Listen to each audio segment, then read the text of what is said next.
Assalamualaikum warahmatullahi wabarakatuh.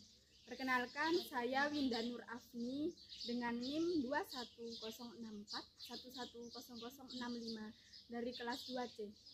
Di sini saya akan mengerjakan tugas penerapan RPP Strategi Pembelajaran IPA.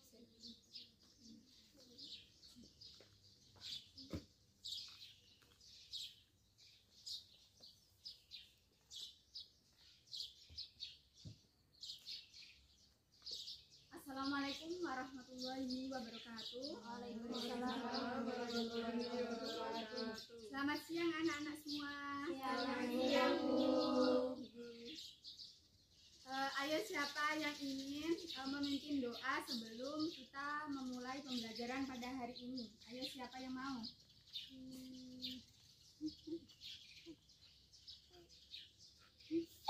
Oh iya Mbak, silakan. Teman-teman, sebelum kita mulai pelajaran, mari kita berdoa sesuai dengan keyakinan masing-masing. Berdoa dimulai. Berdoa selesai. Baik, sebelum pelajaran kita mulai, Ibu mau mengabsen kalian terlebih dahulu. Firda ada? Berdiri, Bu. Maya ada? Puja ada? Ada, Ibu. Anis ada? Ada, Ibu. Sulis ada? Ada, Ibu. Anif ada? Ada, Bu. Ya, alhamdulillah untuk hari ini semuanya lengkap ya. Kalian tahu nggak sekarang Ibu mau menjelaskan materi tentang apa untuk dipelajari pada siang hari ini? Belum. Baiklah, Ibu akan menjelaskan sedikit materi yang akan Ibu sampaikan pada siang hari ini, yaitu interaksi makhluk hidup dengan lingkungannya. Di bayangan kalian kalau ada interaksi makhluk hidup dengan lingkungan itu seperti apa?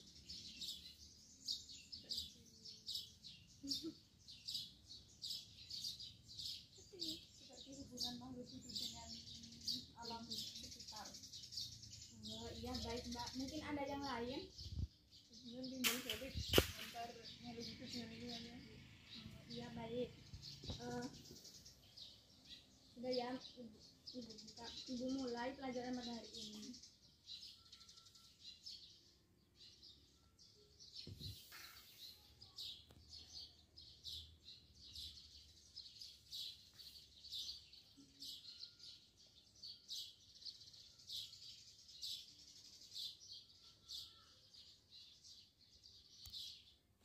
Kalian bisa lihat ya, kita ini berada di lingkungan alam. Kalian bisa lihat ya, kan di ekosistem itu terdiri dari komponen abiotik dan komponen biotik. Ayo, siapa yang tahu apa itu komponen abiotik dan komponen biotik?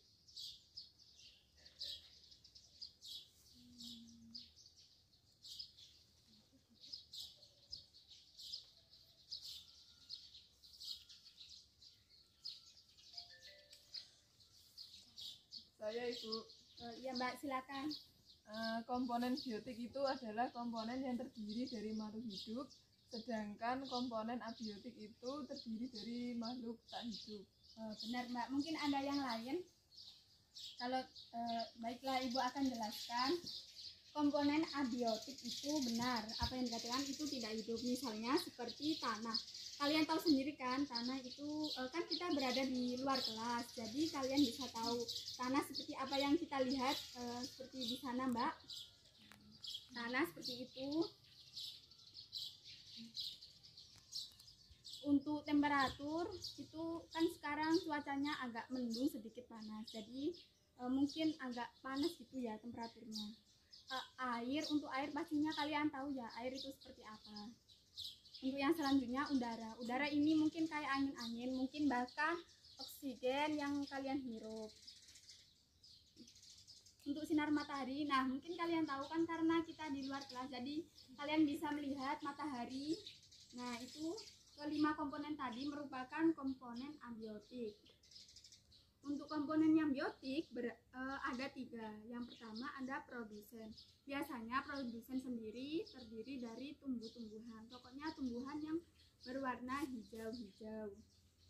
untuk konsumen itu terdiri dari makhluk hidup, biasanya hewan-hewan yang saling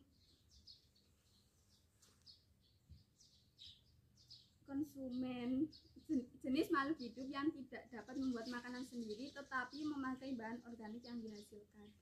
Untuk pengurai, biasanya pengurai itu kalian tahu nggak, jamur yang biasanya kalau misalnya ada sesuatu yang mati itu biasanya kan ada uletnya ya, itu bisa dikatakan pengurai seperti itu. Nah, baik, selanjutnya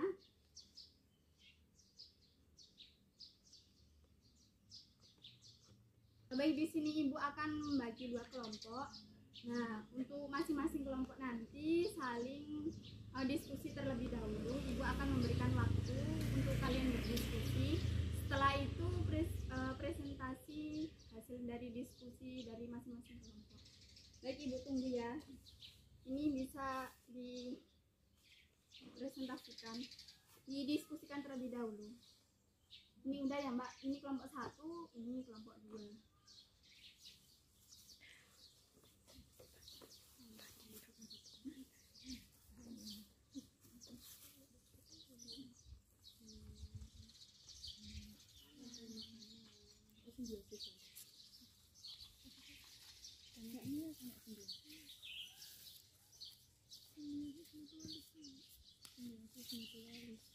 Ada kupu-kupu sama bunga. Oh sini. Terus simbiosis parasitisme, parasit ini.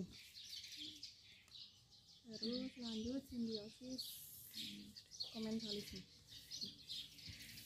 Nggak ada linear.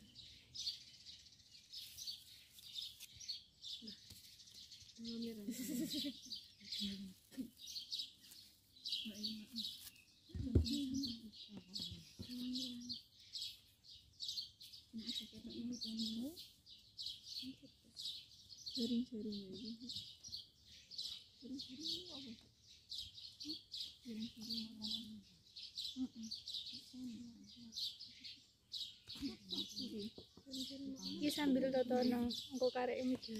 Dari pembusuhan. Cara mana? Terus dimakan ular. Cara mana Kak? Sendiri.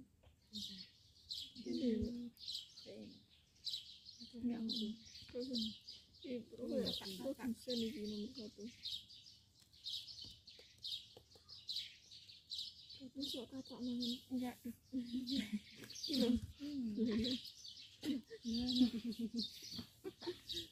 Kok gini? Bukannya salah taruhnya. Iya. Itu rumput dulu. Rumput ini. Terus Belalang. Ganti ambek tikus. emangnya itu kan dimakan ini makan loh. Kan ya betul itu. Udah. Tuh. Ini loh. Kurang.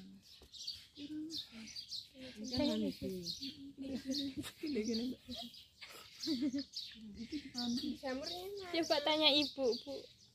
Bu, ini jamurnya gimana? Kan nggak ada jamur. Pengurainya. Pengurai bisa pakai. Hanya mungkin terakhir dielang bisa kok. Iya. Soalnya ini pengurainya nggak pakai jamur ya, yang ibu siapin itu nggak ada gambar pengurai. Mungkin gini ya. Nggak ada jaring-jaring makanannya. Nah, Jaring-jaringnya ini ditaruh di mana Bu? Yang pohonnya.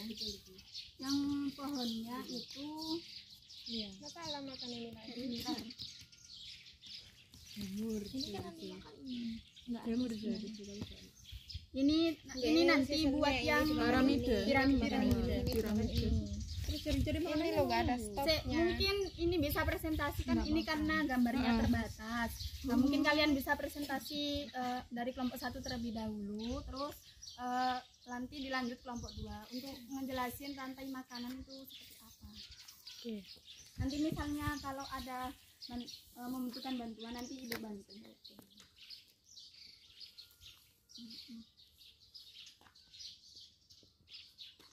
Mungkin bisa dulu. Itu bukannya belum dimakan. Ya apa ini? Ini loh, gambar ini. Itu aku mendelon itu seorang kan gini kan, ini tuh dari belalang, terus belalangnya dimakan si katak. Iya. Nah nanti si kataknya dimakan sama si tikus. Nah si tikusnya Ini masih kurang. udah, ini cukup dulu. Udah Mbak bisa dijelasin.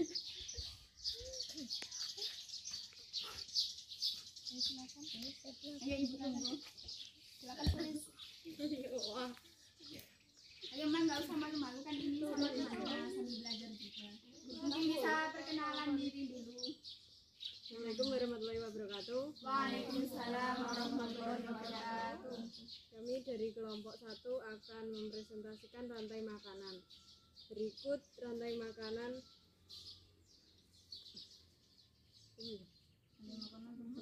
Yang pertama ada produsen, yang sebagai produsen yakni rumput.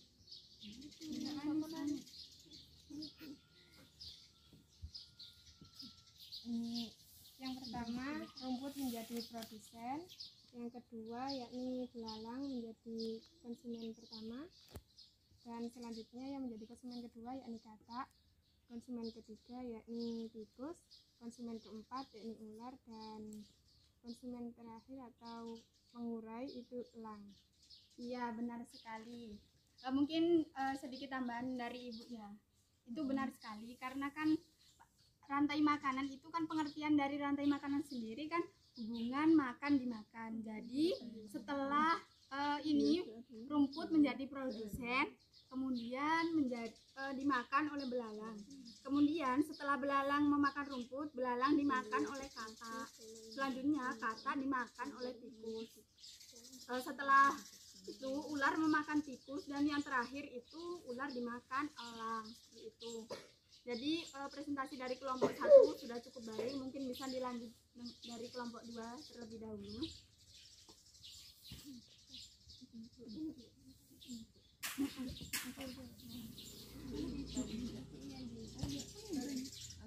Assalamualaikum warahmatullahi wabarakatuh. Kami dari kelompok 2 akan mempresentasikan tentang macam-macam simbiosis. Nah, apa itu simbiosis? Simbiosis yaitu pola interaksi antara makhluk hidup dengan lingkungan atau makhluk hidup lainnya. Nah, macam-macam simbiosis, ada simbiosis mutualisme, ada simbiosis paratisme, dan simbiosis komensalisme. Nah, untuk simbiosis mutualisme sendiri itu adalah yang mana cara hidup bersama antara dua makhluk hidup atau organisme yang keduanya saling menguntungkan. Contohnya itu ada bunga sama kupu-kupu. Nah, kupu-kupu di sini itu dia menghisap madu dari si bunga untuk membantu penyerbukan dari si bunga tersebut. Simbiosis yang kedua yaitu ada simbiosis parasitisme, yaitu simbiosis yang merugikan, yaitu dari dua pihak, misalnya satu menguntungkan dan satu dirugikan. Untuk contoh dari simbiosis parasitisme ini yaitu ada nyamuk dengan manusia. Nah, nyamuk ini sebagai parasit atau merugikan manusia karena nyamuk ini menghisap darah tubuh manusia, sedangkan manusia merasa darahnya terhisap dan gatal atau sakit. Begitupun dapat menimbulkan penyakit pada manusia. Nah, yang ketiga ada simbiosis komensalisme. Apa itu simbiosis komensalisme? Simbiosis komensalisme adalah cara hidup bersama antara dua makhluk hidup yang berbeda. Namun, di sini satu makhluk hidupnya tidak dirugikan dan satu makhluk hidupnya diuntungkan. Itu contohnya ada ikan hiu dengan ikan kecil. Ikan remora gitu. Ikan hiu sama ikan kecil. Jadi si ikan hiu diuntungkan dan juga si ikan kecilnya tidak dirugikan, ataupun juga sebaliknya, si ikan kecilnya diuntungkan, si ikan hiunya tidak dirugikan. Sudah presentasi dari kelompok 2? Sudah Ibu. Nah, baik, saya akan memberi penjelasan sedikit mengenai simbiosis simbiosis. Nah, untuk pengertian simbiosis sendiri, macam-macam simbiosis ada 3.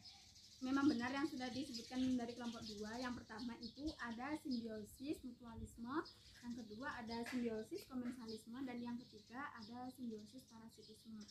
Di mana simbiosis mutualisme bisa kita lihat memang benar.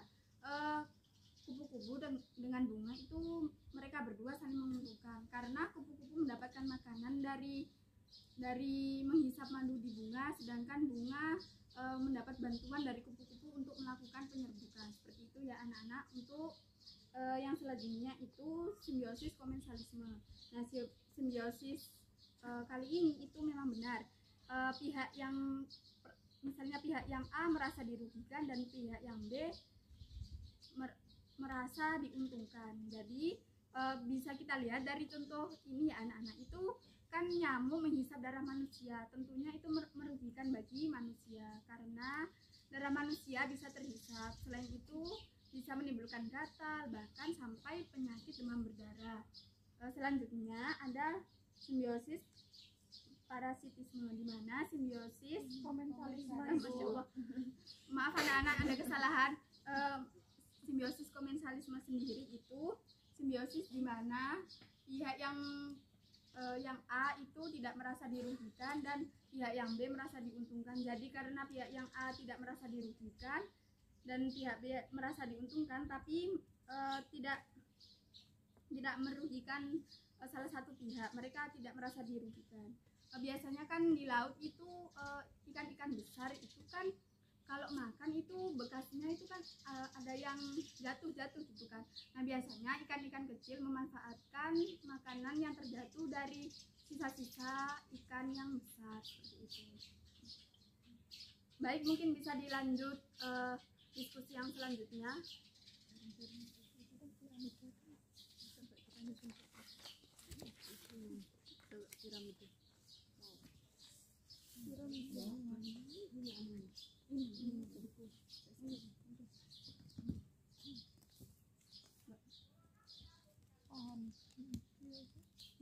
Baik, ibu tunggu ya, semangat kalian. Iya, Ayam nggak sih? iya. Ayam. Enggak cukup Nggak cukup ini. Kebesaran. Kebesaran ini. Iya, nggak apa-apa, mungkin bisa ditata seadanya, soalnya kan emang Tunggu satu aja dulu. mungkin dari kelompok 1 terlebih dahulu ya. Kelompok Apa ada kesulitan? Mungkin kelompok 2, kalau kelompok 1 ada kesulitan bisa dibantu. Mungkin ini bisa dikasihkan ke kelompok 1 terlebih dahulu. apanya Bu? Yang dikasih Ini ke- kodok. Sini, Mbak. Oh, ayam. Dek sini.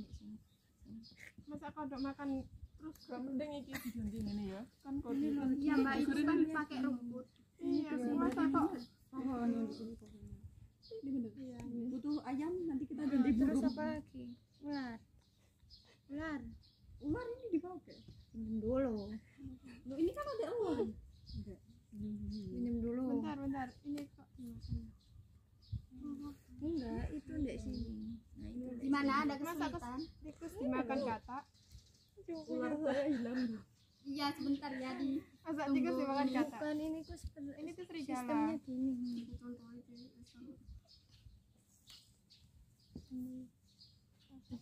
Ayam dimakan ayam bisa enggak sih? Bisa, Kan Mbak. sebagai- Emang bisa juga sebagai konsumen. Tapi ini kan kelinci habis itu ini. Apa sih? Terus itu terus Sini sebenarnya nggak ada ini. Masa tikus Ya dimakan ini kata? nggak ada, itu gini. Itu dek sini. Gimana? Katanya Ada dimakan kesulitan, ini. anak-anak? gambarnya bulat Bu.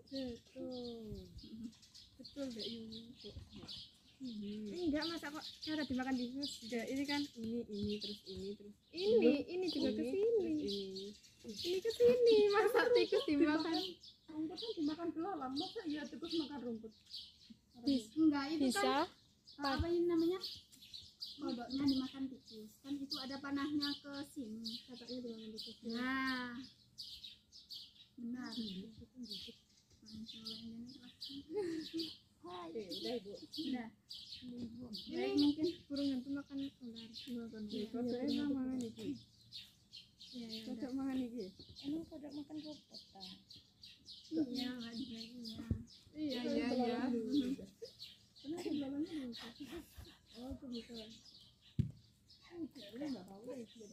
Apakah kelompok 1 udah siap presentasi? Silakan. Ini salah. Misi gimana?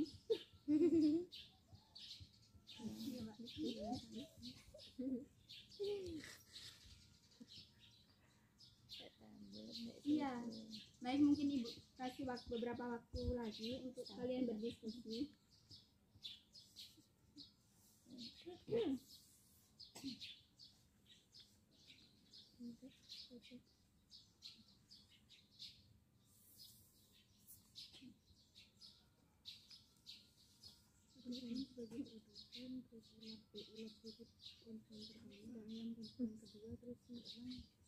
Sudah kelompok 1 sudah siap. Baik, silakan dipresentasikan hasil diskusi bersama kelompoknya. Baik, di sini ada jaring-jaring makanan. Yang pertama yakni ada rumput. Rumput bisa dimakan oleh belalang, bisa dimakan oleh katak, dan juga bisa dimakan oleh kelinci. Kemudian belalang dimakan dengan burung, burungnya dimakan sama ular. Sedangkan katak itu bisa dimakan tikus, setelah itu bisa dimakan ular. Kemudian yang kelinci itu bisa dimakan sama burung hantu dan juga bisa dimakan serangga. Kemudian ular itu bisa dimakan oleh burung hantu. Sudah, Ibu. Baik, mungkin terima kasih kepada kelompok 1 sudah mempresentasikan hasil diskusinya. Baik, Ibu akan sedikit menambahi.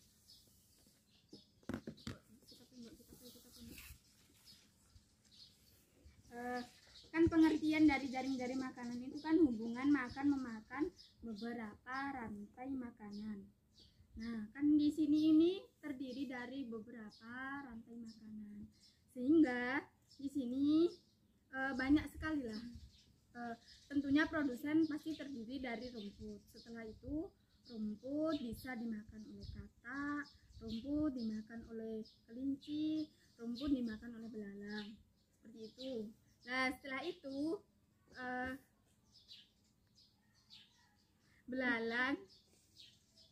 belalang bisa dimakan oleh burung. Kemudian kelinci dimakan oleh serigala.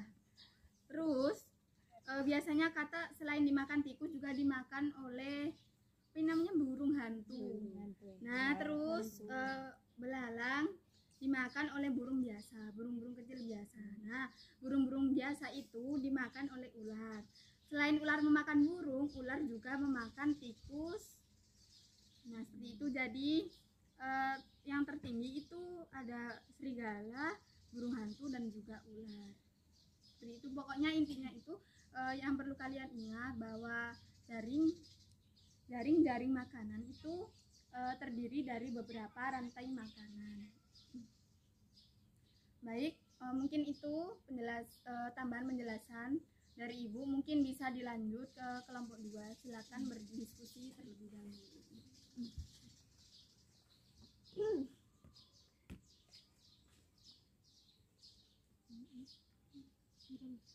Assalamualaikum warahmatullahi wabarakatuh. Waalaikumsalam warahmatullahi wabarakatuh. Nah, di sini kami akan mempresentasikan tentang piramida makanan. Apa itu piramida makanan? Piramida makanan yaitu bentuk suatu pola interaksi makanan yang terdiri dari produsen dan konsumen, dan itu dibentuk atau digambarkan secara piramida. Untuk yang pertama ada produsen. Produsen di sini adalah pohon. Kemudian ada konsumen 1. Konsumen 1 di sini ialah ulat. Kemudian ulat dimakan ayam. Ayam ini termasuk konsumen kedua. Dan di sini ayam dimakan elang. Elang ini sini sebagai konsumen ketiga. Nah, mungkin ada tambahan dari kelompok atau sudah cukup? Jadi kesimpulannya gini, dari piramida makanan itu terdiri dari produsen dan juga konsumen. Nah, konsumen pun ada tingkatannya. Yang jadi produsen di sini tuh bisa jadi dari tanaman, ini tuh dari tanaman hijau. Terus yang jadi konsumen itu selain dari selain dari ulat bisa juga dari belalang sebagai konsumen pertama. Nah, untuk konsumen kedua itu selain ayam bisa juga burung. Karena apa? Karena belalang ataupun ulat itu bisa dimakan ayam atau bisa dimakan burung. Nah, untuk konsumen ketiga itu bisa elang, bisa juga ular. Karena apa? Karena dari konsumen kedua ayam atau burung itu bisa dimakan oleh elang ataupun ular. Jadi begitu. Sudah, Ibu. Baik, mungkin saya akan memberikan sedikit tambahan penjelasan mengenai piramida makanan. Di sini bisa kita lihat kenapa, ada yang tahu nggak kenapa bentuk piramida makanan itu seperti ini. Dari atas ke bawah itu kalau di bawahnya lebar, terus kenapa semakin ke atas semakin kerucut. Baik, Ibu akan menjelaskan. Gimana, Mbak? Karena produsen itu banyak. Nah, mungkin, nah benar jawabannya seperti itu. Jadi gini ya, kan produsen kan banyak, jadi diibaratkan produsen itu dari bawah sendiri. Jadi kan banyak sekali kan karena produsen. Nah, semakin ke atas konsumen itu populasinya semakin sedikit, jadi diibaratkan seperti itu kan, maksudnya jumlahnya terbatas seperti itu. Jadi anak-anak benar, yang dari bawah sendiri itu produsen, karena pastinya tumbuhan hijau pastinya kan banyak ya. Nah, semakin ke atas kayak semakin ke elang itu kan semakin sedikit ya, maksudnya populasi elang. Bisa kita ketahui Mbak, sekarang elang kan juga termasuk hewan yang atas seperti itu. Baik, terima kasih dari masing-masing kelompok 1 maupun 2. Presentasi dari masing-masing kelompok sudah bagus. Baik, selanjutnya Ibu mau, biar kalian nggak bosan untuk lanjut ke pembelajaran selanjutnya, Ibu akan kasih tepuk semangat ya. Nanti kalian bisa menirukan.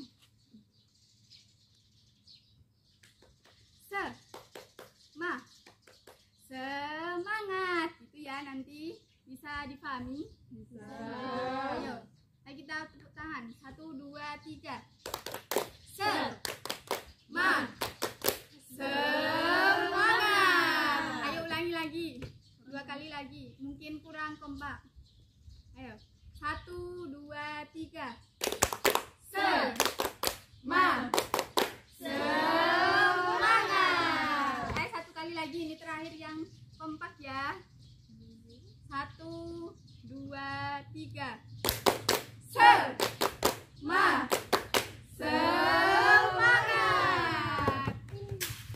Baik, kan kita ini kan materi pembelajarannya kan interaksi makhluk hidup dengan lingkungan.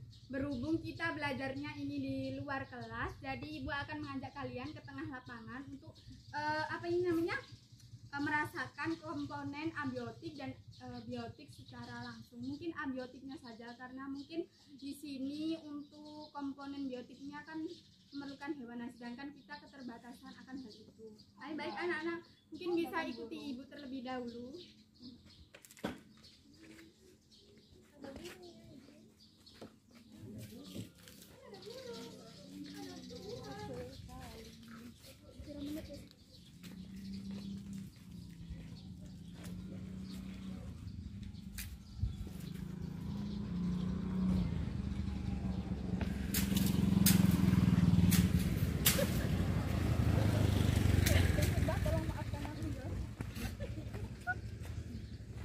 Baik anak-anak, kalian mungkin bisa membentuk lingkaran biar Ibu yang di tengah. Ayo anak-anak berbaris ya. Oh iya.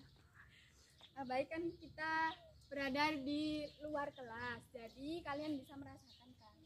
Nah, di sini kan terdapat komponen abiotik. Nah, kalian bisa merasakan tanah. Mungkin ini enggak tanah ya, Ibu.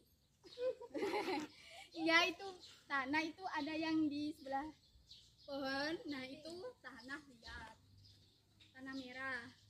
Untuk temperaturnya kalian kan bisa merasakan kan. Ini cuacanya kan agak panas. Jadi kalian apa yang kalian rasakan? Panas banget. Oh iya. Baik. Yang selanjutnya air. Tentunya kalian tahu nggak air? Tahu. Oh iya. Yang buat mandi-mandi itu. Iya benar. Buat apa lagi air? Minum. Nah, terus apa lagi? Baju. Tolong. Baik, untuk yang selanjutnya kan ada udara. Kalian bisa nggak ngerasain ada angin-angin di sini? Sedikit Bu. Ya mungkin karena cuacanya agak panas, jadi mungkin udaranya nggak terlalu terasa ya. Untuk sinar matahari kalian kerasa nggak? Kerasa. Coba kalian tahu nggak di mana sinar matahari? Tidak tahu. Ya benar. Kan sinar itu mataharinya. Kalian bisa lihat? Nggak bisa Ibu. Silau.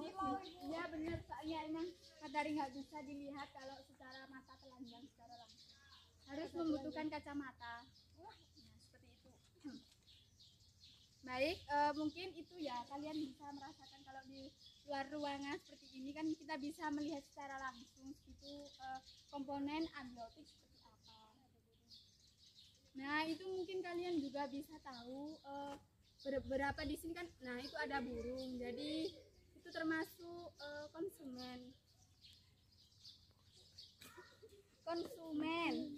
Kan yang produsen itu bisa kalian lihat, pokoknya tumbuhan yang berwarna hijau itu disebut dengan produsen. Bu, kalau tumbuhan berwarna merah apa masih disebut sebagai produsen? Mungkin kalau tumbuhan Itu tumbuhan kan biasanya ada yang warnanya merah gitu.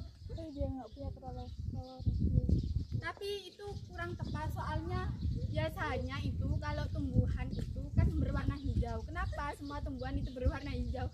Karena mempunyai klorofil. Jadi kalau misalnya kalian itu melihat ada tumbuhan tapi tidak berwarna hijau, itu bukan ya masih bisa disebut tumbuhan tapi tidak berklorofil. Soalnya kan karena tumbuhan tersebut misalnya kan tadi bilang warna merah, itu memiliki pigmen warna merah itu. Biasanya kan kebanyakan kalau tumbuhan itu ada klorofil. Nah, klorofil itu yang membuat tumbuhan menjadi warna hijau. Selanjutnya ada pengurai. Kalian pasti tahu nggak pengurai itu seperti apa? Jamur Ibu. Bakteri. Mungkin kalian bisa tahu kan di bakteri itu, misalnya kalian pernah lihat binatang mati atau apa gitu? Iya. Nah, itu kan ada ulatnya. Nah, itu dinamakan pengurai. Biar sudah mungkin itu, mari kita kembali ke kelas lagi. Baik Ibu. Ya.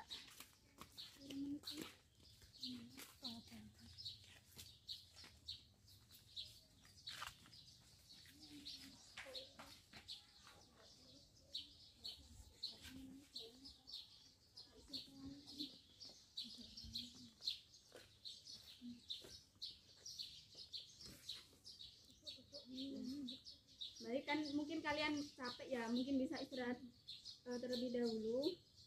Ibu akan menjelaskan materi, tapi sebelumnya kalian bisa beristirahat terlebih dahulu sebentar.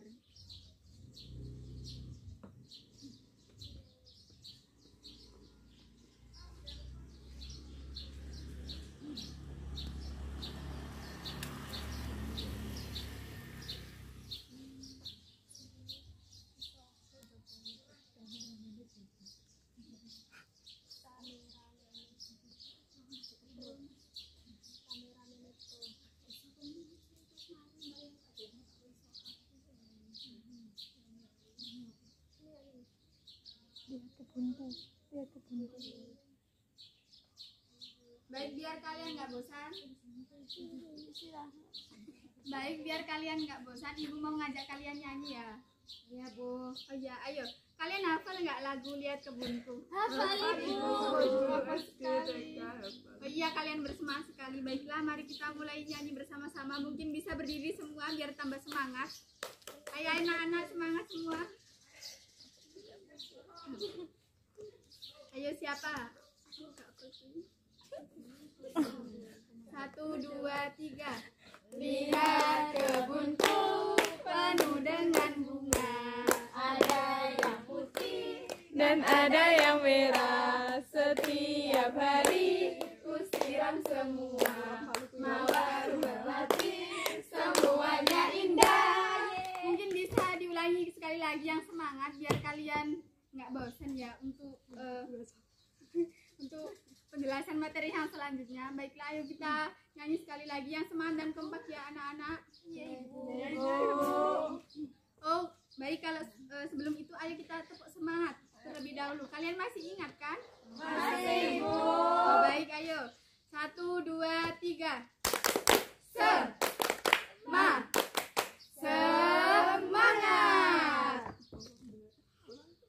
Baik, ayo kita menyanyi satu kali lagi ya. 1, 2, 3. Lihat kebunku penuh dengan bunga, ada yang putih dan ada yang merah. Setiap hari ku siram semua, mawar melati semuanya indah. Ayo tepuk tangan untuk kita semua. Baik, anak-anak duduk terlebih dahulu. Sebelum itu, Ibu akan menjelaskan materi interaksi makhluk hidup secara lengkap. Nanti kalau misalkan kalian ada yang ingin ditanyakan, silakan bertanya ya. Baik, Ibu akan memberikan sedikit penjelasan. Kan ini kan interaksi makhluk hidup dengan lingkungan. Nah, untuk pengertian lingkungan, lingkungan adalah segala sesuatu yang ada di sekitar yang dapat mempengaruhi kehidupan makhluk hidup. Jadi, lingkungan merupakan suatu sistem yang kompleks sehingga dapat mempengaruhi satu sama lain. Nah, kondisi yang saling mempengaruhi inilah yang membuat lingkungan selalu dinamis, di mana dapat berubah-ubah sesuai dengan kondisi yang ada di lingkungan tersebut.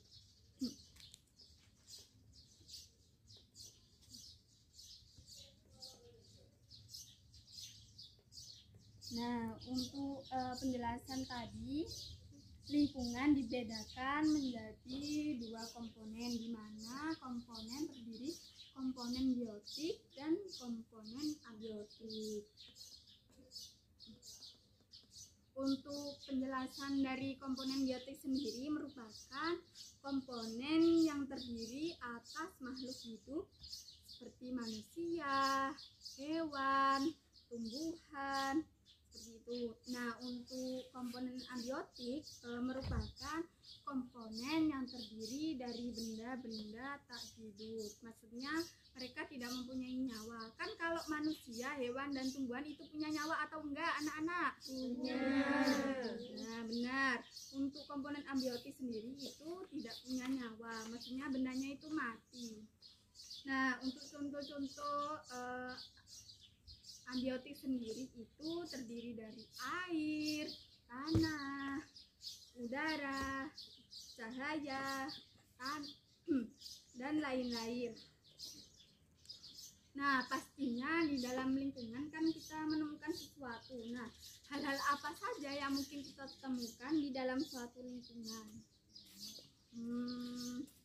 Sebelum Ibu lanjut menjelaskan, mungkin dari kalian ada yang ditanyakan?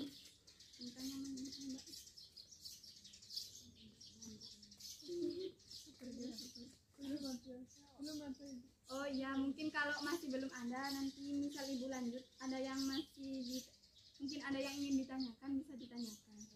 Iya, Ibu. Nah, kan di dalam suatu lingkungan itu pastinya terdiri dari ekosistem.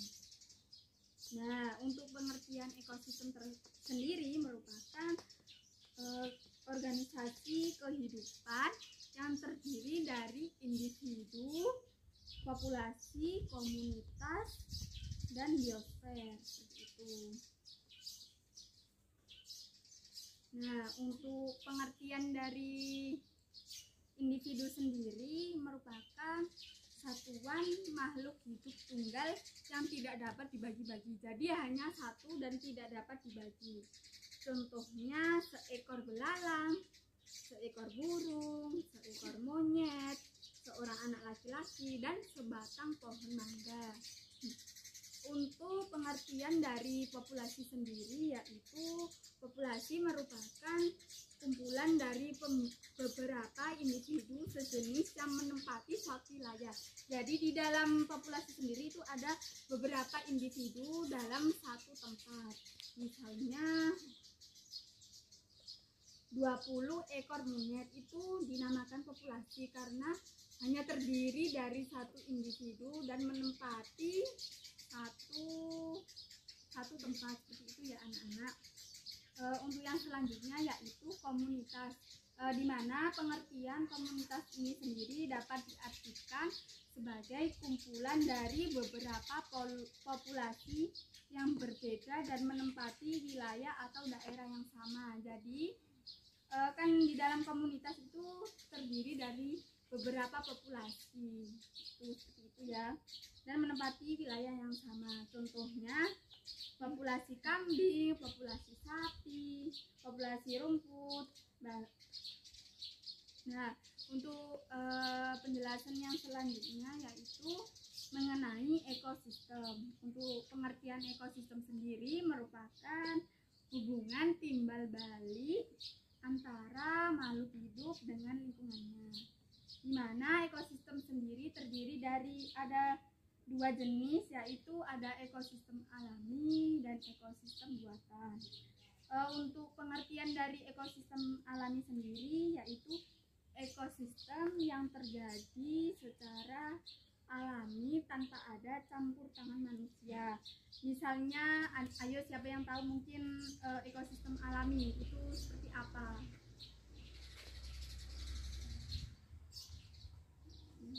Ya, hutan lindung. Apa Mbak? Bisa diulangi? Hutan lindung. Oh iya. Hai Mbak, apa? Kalau Sumur sumur buatan manusia. iya. Sungai, Bu. Oh benar. Danau. Laut. Ya, terus lanjut lagi. Pegunungan. Oh, iya benar. Semuanya jawabannya yang benar. Nah, ekosistem alami kan tidak ada campur tangan manusia. Jadi itu ciptaan mutlak, ciptaan Tuhan ya. Itu contohnya seperti benar yang tadi dijelaskan, seperti laut, hutan, padang rumput, rawa, danau, sungai, dan pegunungan. Untuk ekosistem, pengertian dari ekosistem buatan yaitu ekosistem yang dibuat oleh manusia. Mungkin ada yang tahu ekosistem buatan itu seperti apa? Mungkin ada yang bisa mengacungkan tangan untuk menjawab ekosistem buatan itu seperti apa? Kan itu dibuat manusia. Ayo, siapa yang tahu? Apa Mbak? Kebun binatang, Terus? terus Waka Marga Satwa, terus cagar alam. Nah, ya itu mungkin benar jawabannya. Kan karena mungkin lebih tepatnya itu kalau cagar alam, Waka Marga Satwa kan masih berada di alam. Jadi iya memang benar. Tapi kan maksudnya tempatnya masih di alam, bukan manusia yang membangun kayak tempat. Misalnya kalau mungkin kebun binatang itu benar, soalnya kan kebun binatang kan yang membuat kebun binatang kan manusia. Sedangkan emang cagar alam itu juga buatan manusia, tapi kan tempatnya masih di alam. Gitu. Untuk contoh ekosistem buatan itu seperti ekosistem sawah, ekosistem kolam, dan ekosistem akuarium. Jadi misalnya kalian di rumah punya akuarium itu bisa dinamakan ekosistem buatan. Nah, untuk semua ekosistem yang ada di bumi dan membentuk suatu kesatuan dinamakan biosfer, di mana biosfer ini terdiri dari beberapa ekosistem yang ada di muka bumi. Biasanya meliputi seluruh makhluk hidup, yaitu manusia, hewan, tumbuhan, udara, air, dan tanah di sekitarnya. Seperti itu. Nah, yang selanjutnya itu ada bioma, di mana pengertian bioma adalah ekosistem yang terbentuk karena perbedaan letak geografis dan astronomis. Di mana di bumi ini terdapat 6 bioma. Yang pertama itu bioma gurun, bioma padang rumput, bioma hutan basah, bioma hutan gugur, ada taiga dan tundra. Ada 6 itu, 6 bioma terbesar di bumi.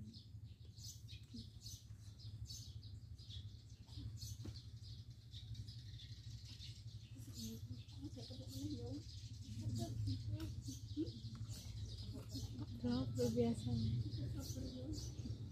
Nah, baik, selanjutnya Ibu akan menjelaskan komponen ekosistem. Kan komponen ekosistem itu terdiri dari 2, yaitu ekosistem biotik dan abiotik.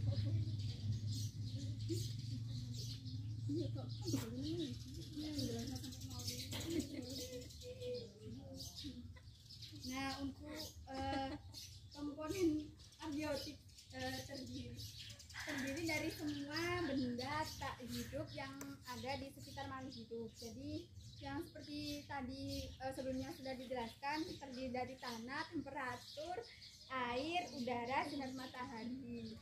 Nah, untuk komponen biotik sendiri terdiri dari makhluk hidup, terdiri dari produsen, konsumen, dan pengurai. Mungkin sampai di sini ada yang ingin ditanyakan atau sudah jelas? Insya Allah sudah jelas, Bu. Sudah jelas, Ibu. Saya Ibu bertanya. Iya, silakan, Mbak. Jadi ekosistem atau tingkatan organisme makhluk hidup itu yang paling kompleks itu apa, Bu, namanya, Bu? Yang paling kompleks mencakup seluruh makhluk hidup. Nah, itu dinamakan apa itu? Oh, baik. Terima kasih, Mbak, atas jawabannya. Ibu akan terima kasih atas pertanyaannya. Ibu akan menjawab pertanyaan dari Mbak Maya. Untuk yang paling kompleks itu dinamakan biosfer, karena di dalam biosfer ini terdiri beberapa ekosistem. Kan ekosistem itu kan sudah kompleks. Lebih kompleksnya lagi itu biosfer, karena terdiri dari beberapa ekosistem, jadi tidak hanya satu ekosistem saja. Seperti itu. Mungkin jawabannya sudah atau ada yang kurang, Mbak? Baik, Ibu, terima kasih. Ya, terima kasih, Mbak, atas pertanyaannya. Mungkin ada yang lain?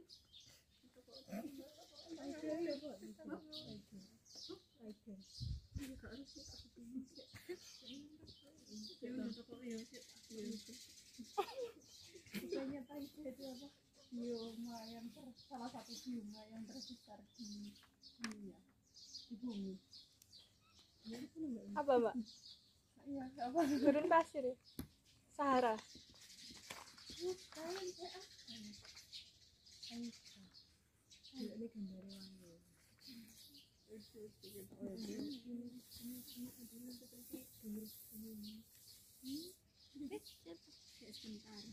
Ya, sih, kemungkinan.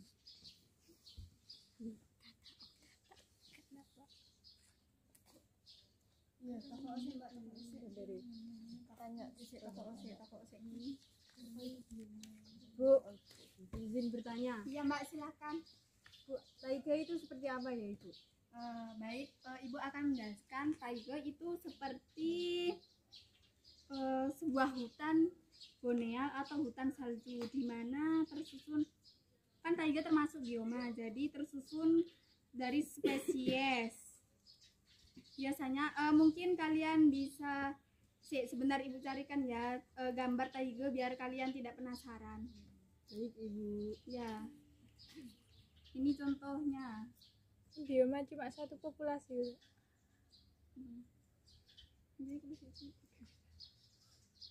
Ya, sawai.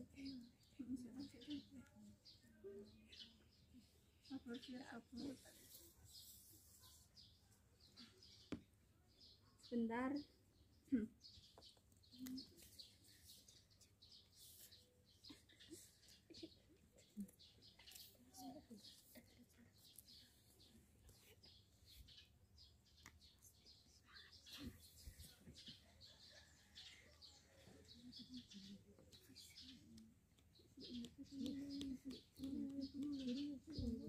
Mungkin sebentar ya anak-anak ini menunggu jaringan. Ini kalian bisa lihat sendiri kan gambar taiga seperti apa.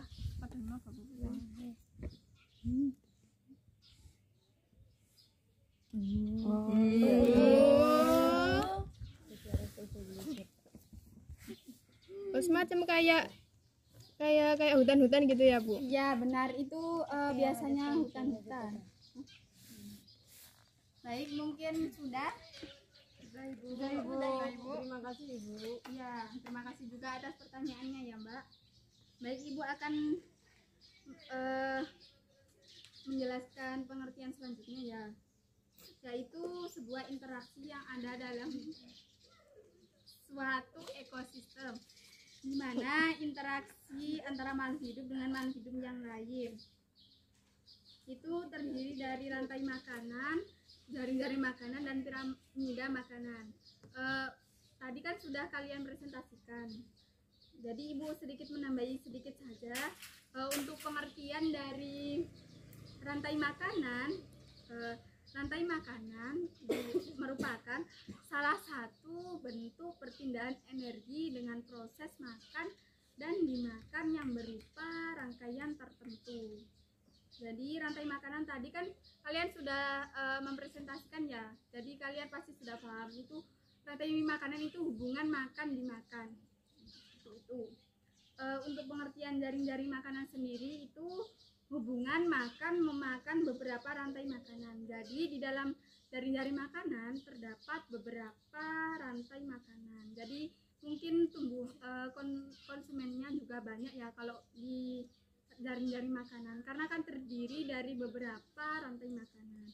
Untuk piramida makanan sendiri itu penggambaran jumlah massa dan energi mulai dari produsen yang tertinggi dalam suatu ekosistem dengan bentuk piramida. Itu. Untuk macam-macam simbiosis sendiri ada 3. Tadi kalian kan juga sudah mempresentasikan. Ibu akan sedikit menjelaskan simbiosis mutualisme, yaitu cara hidup bersama antara makhluk hidup atau organisme yang keduanya saling menguntungkan. Tadi kan contohnya sudah kalian presentasikan, Ibu cuma memberikan pengertiannya saja. Untuk simbiosis komensalisme yaitu cara hidup bersama antara dua makhluk hidup yang berbeda jenis, satu makhluk hidup diuntungkan dan makhluk hidup yang lainnya tidak dirugikan. Jadi yang satu merasa diuntungkan tetapi makhluk hidup yang satu merasa tidak dirugikan, jadi biasa saja. Untuk simbiosis yang parasitisme itu merupakan cara hidup bersama antara dua makhluk hidup yang berbeda jenis, di mana makhluk hidup yang satunya merasa diuntungkan dan makhluk hidup yang satunya merasa dirugikan, seperti itu. Nah, di dalam interaksi antara makhluk hidup dengan makhluk hidup lain juga terdapat antibiiosis, predasi, dan kompetisi. Nah, baik Ibu akan menjelaskan apa itu antibiosis, predasi, dan kompetisi. Di mana antibiosis sendiri merupakan interaksi antara dua makhluk hidup atau organisme yang berbeda jenis. Salah satu makhluk hidup menjadi penghambat pertumbuhan makhluk hidup yang lainnya. Nah, contohnya antibiosis itu kan jamur itu sering dimanfaatkan dalam dunia kesehatan sebagai obat antibiotik. Kan pastinya kalau misalnya luka itu kan kita memerlukan antibiotik. Nah, itu kita bisa menggunakan dari jamur. Gitu. Untuk yang selanjutnya pengertian dari predasi, di mana pengertian predasi sendiri adalah hubungan antara makhluk hidup pemangsa dengan makhluk hidup yang dimangsa. Contohnya seperti apa, Ibu? Nah, biasanya contoh predasi seperti ini itu biasanya seperti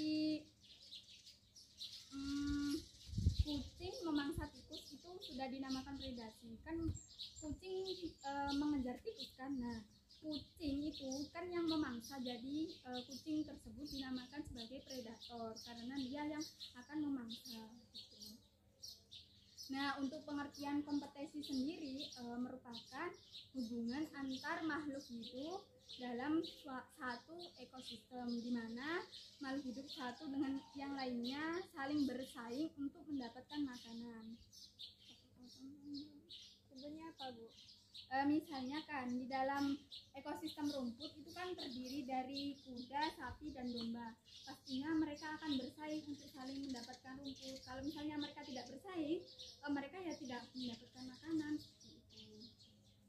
Baik, kan pasti baik Ibu akan melanjutkan penjelasan yang selanjutnya, yaitu pastinya interaksi manusia akan mempengaruhi ekosistem. Nah, mungkin hal apa saja interaksi manusia yang dapat mempengaruhi ekosistem? Yang pertama ada penggunaan pestisida. Tentunya kalian tahu kan, zaman sekarang kan kalau misalnya para petani ingin membunuh hama, pastinya menggunakan pestisida. Siapa yang tahu pestisida yang digunakan para petani di sawah? Mungkin kalian ada tetangganya atau mungkin orang tua kalian sendiri menggunakan pestisida. Pupuk urea itu termasuk.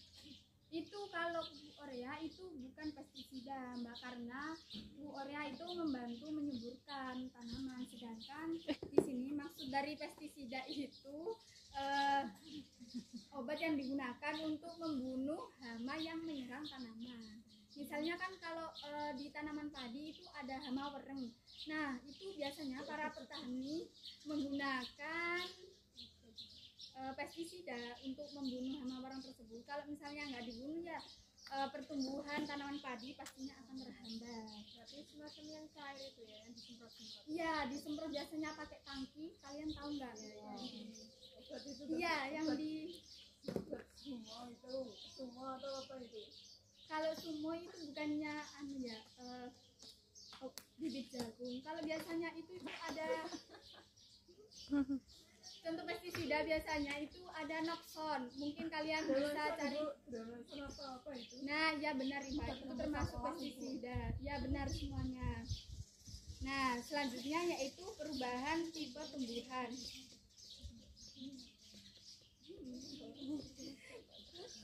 Di mana perubahan tipe tumbuhan ini biasanya perubahan dari hutan hujan tropik, di mana menjadi hutan produksi yang dapat mengakibatkan hilangnya tumbuhan-tumbuhan liar. Kan misalnya di dalam hutan hujan tropik itu tumbuhan liar itu semakin berkurang. Nah, itu mempengaruhi suatu ekosistem. Terus ada perusakan habitat, di mana perusakan habitat ini yang merusak tentunya siapa? Siapa yang tahu kalau merusak habitat? Ya benar sekali anak-anak. Pastinya yang merusak alam ini itu ulah dari tangan manusia sendiri. Nah, yang sering kali merusak habitat itu misalnya di laut kan karang itu banyak diambil oleh manusia. Nah, padahal karang sendiri itu merupakan tempat tinggal ikan-ikan kecil yang ada di laut, seperti itu. Nah, selanjutnya ada pencemar. Hutan yang dibakar. Oh iya, seperti hutan yang dibakar juga termasuk kerusakan habitat. Karena misalnya kalau dibakar kan tumbuhan pasti akan mati, dan sedangkan nanti bisa-bisa binatang akan masuk ke dalam pemukiman warga karena di hutan tersebut sudah tidak ada makanan. Yang selanjutnya ada pencemaran. Tentunya kalian tahu kan pencemaran itu apa?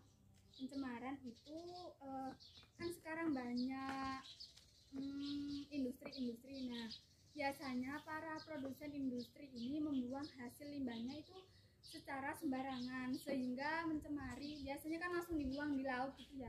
Nah, bahkan bisa juga langsung dibuang ke laut, sungai, danau. Nah, hal itu sangat merusak ekosistem karena ekosistem di dalam air tersebut biasanya langsung tercemar sehingga makhluk hidup banyak yang mati karena kan hasil dari sisa dari produksi itu kan mengandung bahan-bahan kimia. Itu. Nah, yang selanjutnya yaitu ada penebangan, di mana sudah kalian ketahui kan semua anak-anak bahwa di Indonesia banyak sekali penebangan liar. Nah, hal itu mengakibatkan kan misalnya di tanaman-tanaman yang besar-besar itu kan biasanya buat berlindung beberapa makhluk hidup yang ada di hutan. Jadi makhluk hidup tersebut itu bisa mati karena sudah tidak ada tempat tinggal, bahkan tidak ada persediaan makanan. Baik, itu saja mungkin penjelasan dari saya. Mungkin ada yang bisa ditanya, ada yang mau ditanyakan?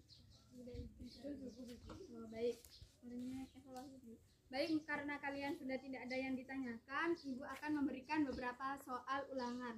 Baik, Ibu akan memberikan beberapa waktu. Baik, Ibu akan memberikan waktu 10 menit untuk kalian mengerjakan soal ini. Dikerjakan secara jujur ya, biar Ibu tahu pemahaman kalian tentang materi interaksi makhluk hidup dan lingkungan sejauh mana. Ini ya, Mbak. Baik, ditunggu.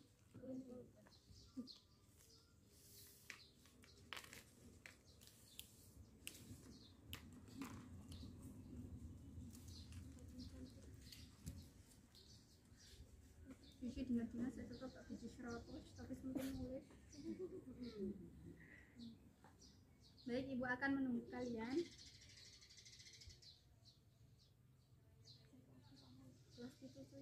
Kelas itu ya, soalnya materinya kelas itu.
Apa anak-anak kalian semua sudah selesai mengerjakan soal yang sudah Ibu berikan?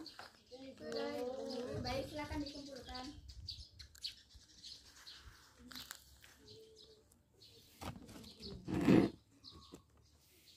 Ya, terima kasih anak-anak. Baik, Ibu akan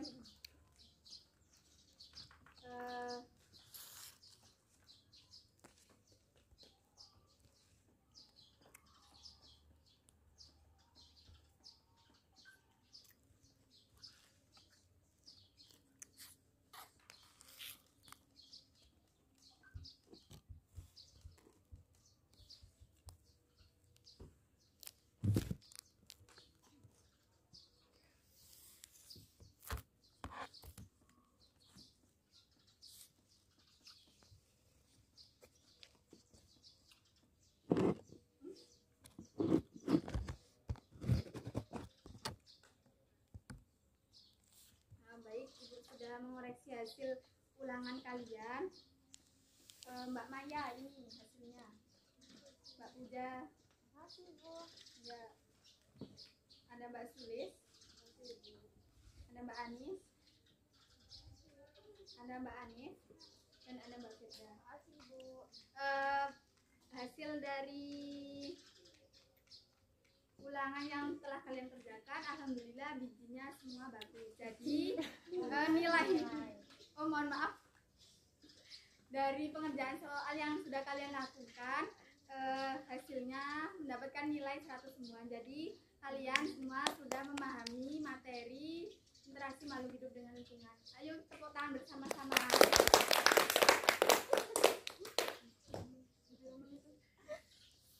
Jam.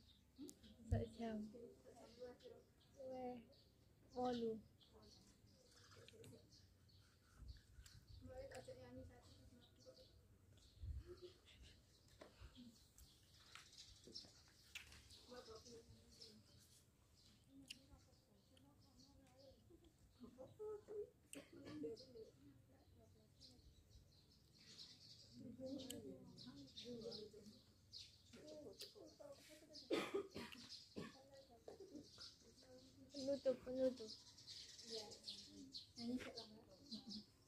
Penutup sih kayaknya ini. Puja. Dihukum puja. HP yang naik puja. HP yang naik.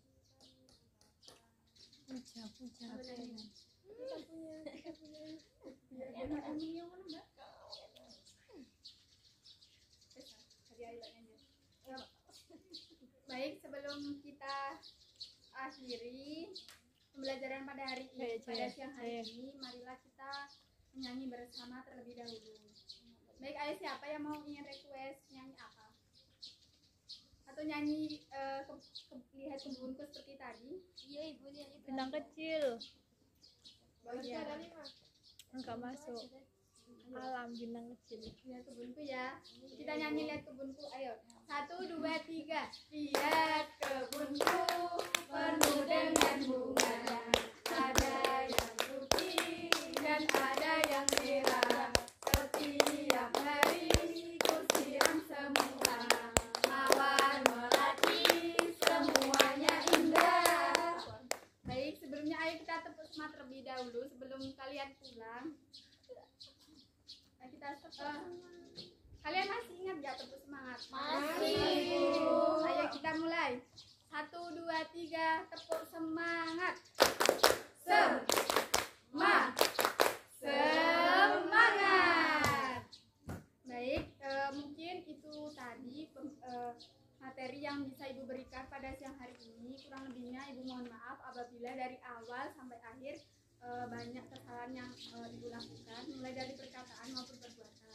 Nah, sebelum itu marilah kita tutup pembelajaran pada siang hari ini dengan bacaan alhamdulillah. Alhamdulillahirrahmanirrahim. Semoga ilmu yang kalian dapat pada siang hari ini bisa bermanfaat bagi kalian semua untuk kedepannya. Amin. Masalah. Saya akhiri.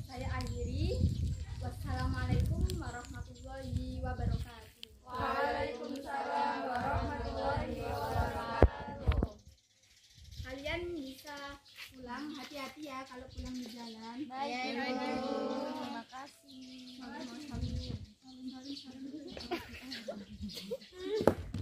Hati-hati ya, hati-hati Mbak Maya. Ibu. Hati-hati Mbak Puja, hati-hati Mbak Anis, hati-hati Mbak Sulis, hati-hati Mbak Anis. Ya.